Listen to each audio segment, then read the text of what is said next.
শীতের দিন বাজারে তাজা তাজা বাঁধাকপি পাওয়া যাচ্ছে। যদিও এখন অন্য মৌসুমেও বাঁধাকপির চাষ করা হয়, তবে শীতের মৌসুমের বাঁধাকপির স্বাদ অন্য মৌসুমের থেকে অনেক বেশি। সবসময় রান্না করে খাওয়া হয়। আজ ভর্তা করব। ভর্তার জন্য কপির অর্ধেক অংশ যতদূর সম্ভব কুচি কুচি করে কেটে নিচ্ছি।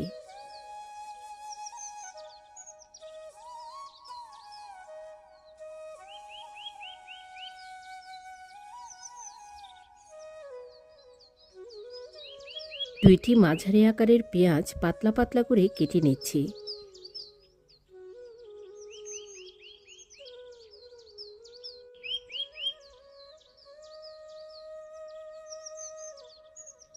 তিন চারটা কাঁচামরিচ ফালি করে কেটে নিচ্ছি। অল্প ধনেপাতা কেটে নিচ্ছি। তিনটা মাঝারি আকারের টমেটো কেটে নিচ্ছি। এইবার সামান্য নুন দিয়ে বাঁধাকপিগুলো ভাপিয়ে সেদ্ধ করে নিচ্ছি। পাতিলে লেগে আসছিল, তাই সামান্য জল দিয়ে সেদ্ধ করে নিয়েছি। সামান্য সরিষার তেল দিয়ে ৮-১০টা শুকনো মরিচ ভেজে নিচ্ছি। সাথে ফালি করা কাঁচামরিচগুলো ভেজে নিচ্ছি।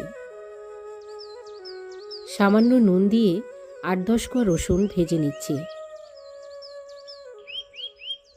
একই তেলে টমেটোগুলো ভেজে নিচ্ছি।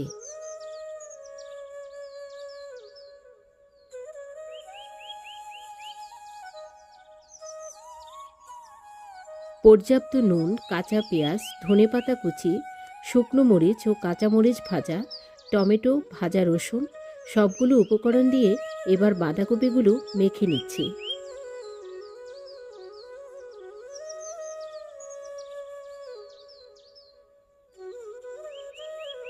সামান্য সরিষার তেল যোগ করে দিচ্ছি।